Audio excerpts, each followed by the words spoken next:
నమస్తే, జర్నలిస్ట్ మీ KMR. Police శాఖలో కొంతమంది పోలీస్ అధికారులు ముఖ్యమైన కీలకమైన పోస్టుల వైపు అడుగులు వేస్తున్నట్టు ఒక సమాచారం.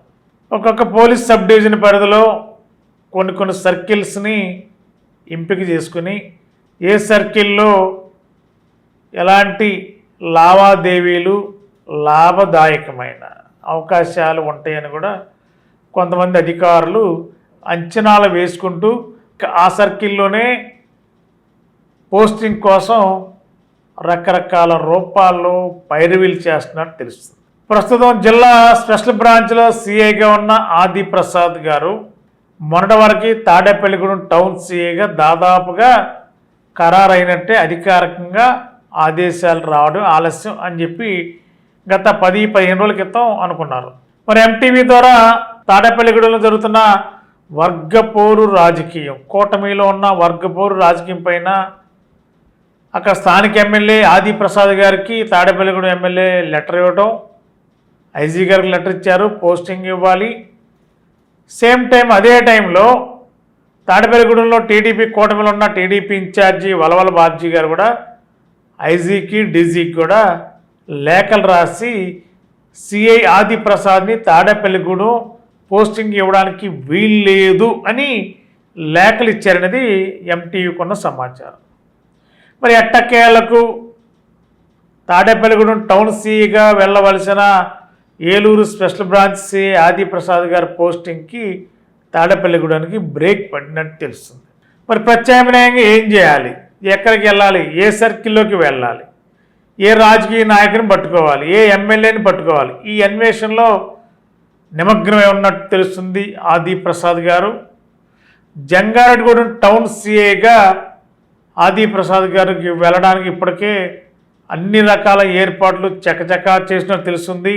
మరి జంగారెడ్డిగూడెం వెళ్ళడానికి మరి తనకు సంబంధించిన లాబింగ్ అంటే ఎవరైతే ఆ పోస్టింగ్కి అవకాశాలు మెండుగా ఉన్నాయని భావిస్తున్నారో, ఎవరైతే ఆ పోస్టింగ్ ఇవ్వడానికి అవకాశాలు ఉన్నాయో వారిని ఇప్పటికే మచ్చిక చేసుకునే పనిలో నిమగ్నమై ఉన్న ఆది ప్రసాద్ గారు జంగారెడ్డిగూడెం టౌన్ సిఐగా దాదాపుగా వెళ్ళడానికి రాజకీయ నాయకుల కంటే పోలీస్ డిపార్ట్మెంట్లోనే కొంతమంది కీలక అధికారులే ఆది ప్రసాద్ గారిని జంగారెడ్డిగూడెం పోస్టింగ్ సిఐగా ఇవ్వడానికి అన్ని రకాలుగా ఫైళ్ళు కదిలిస్తున్నట్టు తెలుస్తుంది.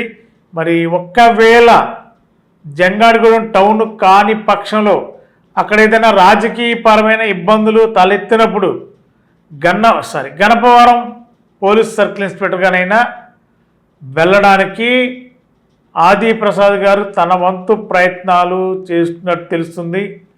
ఏదేమైనా చాలా చాకచక్యంగా ఎవరికి అర్థం కాని విధంగా ఎక్కడ పోస్టింగ్, ఏ పోస్టింగ్ కావాలో, ఎలా పోస్టింగ్ తెచ్చుకోవాలో ఆరితేరిన ఆది ప్రసాద్ గారని పోలీస్ శాఖలో పెద్ద శబ్దం వినిపిస్తూనే ఉంటుంది. అది ఎవరికి అర్థం కాని అంశంగానే కనిపిస్తూనే ఉంటుంది.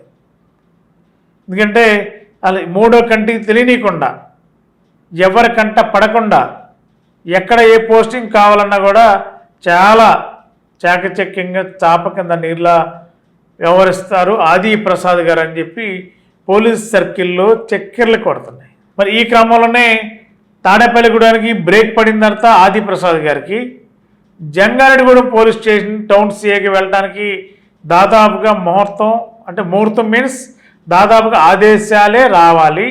ఆదేశాల కోసం ఎదురు చూస్తున్నట్టు తెలుస్తుంది. ఒకవేళ జంగారెడ్డిగూడెం టౌన్ ఏమైనా బ్రేక్ పడితే ప్రత్యామ్నాయంగా గణపవరం పోలీస్ సర్కిల్ ఇన్స్పెక్టర్గా రావడానికి కూడా అన్ని రకాల ప్రయత్నాలు ముమ్మరంగా ఆది ప్రసాద్ గారు చేస్తున్నట్టు తెలుస్తుంది. మరి కొద్ది రోజుల్లోనే, బాగా దగ్గరలో, ఇంకా 4-5 రోజుల్లోనే ఎస్బీలో ఉన్న సిఐ ఆది ప్రసాద్ గారు జంగారెడ్డిగూడెం వెళ్తారా, గణపవరం సిఐకి వెళ్తారా అనేది క్లారిటీ రావాలి. ఏదేమైనా ఎక్కడికి వెళ్ళాలన్నా కూడా అక్కడ స్థానికంగా ఉన్న ప్రజాప్రతినిధులు ఒప్పుకోవాలి. పోలీసు ఉన్నతాధికారులు కొంత ఈ ఆది ప్రసాద్ సిఐ గారి పైన కొంత మక్కువ చూపిస్తూ, అభిమానాన్ని చూపిస్తూ ఒక మంచి సర్కిల్ ఇవ్వాలని కూడా ఉవ్విళ్ళూరుతున్నారని కూడా ఒక సమాచారం ఉంది. మరి ఆ ఉవ్విళ్ళూరటానికి కూడా కారణాలు మరి ఆది ప్రసాద్ గారి యొక్క సమర్థతను బట్టా, మరి దేని బట్టి అభిమానాన్ని ఆ సీఏ గారి మీద చూపిస్తున్నారు పోలీసులోని ఉన్నతాధికారులు కొంతమంది అనేది చర్చ నడుస్తుంది. మరి ఏ పోస్టింగ్ ఇస్తారు, ఏ సర్కిల్ ఇస్తారు, ఆ సర్కిల్లో ఆది ప్రసాద్ గారు ఏ వ్యవహార లాండ్ ఆర్డర్ కానీ ఇతర విషయాల్లో మరి ఆయన ఏ విధంగా పనిచేస్తారు, మరి ఆయన అనుకున్న సర్కిల్స్ వస్తాయా, ఆ సర్కిల్ చూడడానికి ఆయన పైన ఉన్న బాసులు కొంతమంది ఓకే అంటున్నారా, ఓకే అంటే రాజకీయ నాయకులు ఓకే అంటారా లేదా, అది ఏం జరుగుతుంది అనేది కొద్ది రోజుల్లోనే స్పష్టమయ్యే అవకాశం ఉంది. Thank you.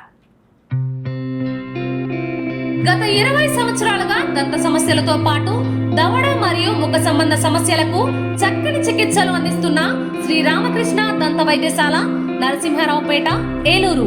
ఎమర్జెన్సీస్ లో వాడే ఆక్సిజన్ కాన్సంట్రేటర్లతో పాటు air purify, UV light steriliser, ULV fogger వంటి పరికరాల ద్వారా పరిశుభ్రమైన వాతావరణంలో చికిత్స అందించబడుచున్నది.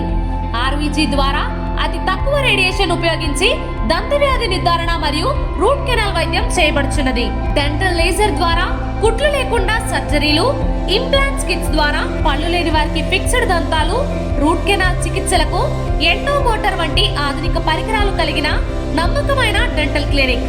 అత్యంత ప్రామాణికమైన ఆటోక్లావింగ్ పద్ధతిలో శుభ్రపరిచిన ఇన్స్ట్రుమెంట్స్ వాడడం మా ప్రత్యేకత. దంత సమస్యలకు చికిత్సతో పాటు విరిగిన దవడ మరియు ముఖ ఎముకలకు చికిత్స, ఎత్తు మరియు వంకర దవడలకు కాస్మెటిక్ సర్జరీ, యాక్సిలోఫేషియల్ వంటి చికిత్సలకు చిరునామా శ్రీ రామకృష్ణ దంత వైద్యశాల, వేములపల్లి రెసిడెన్సీ అపార్ట్మెంట్, నరసింహారావుపేట, ఏలూరు.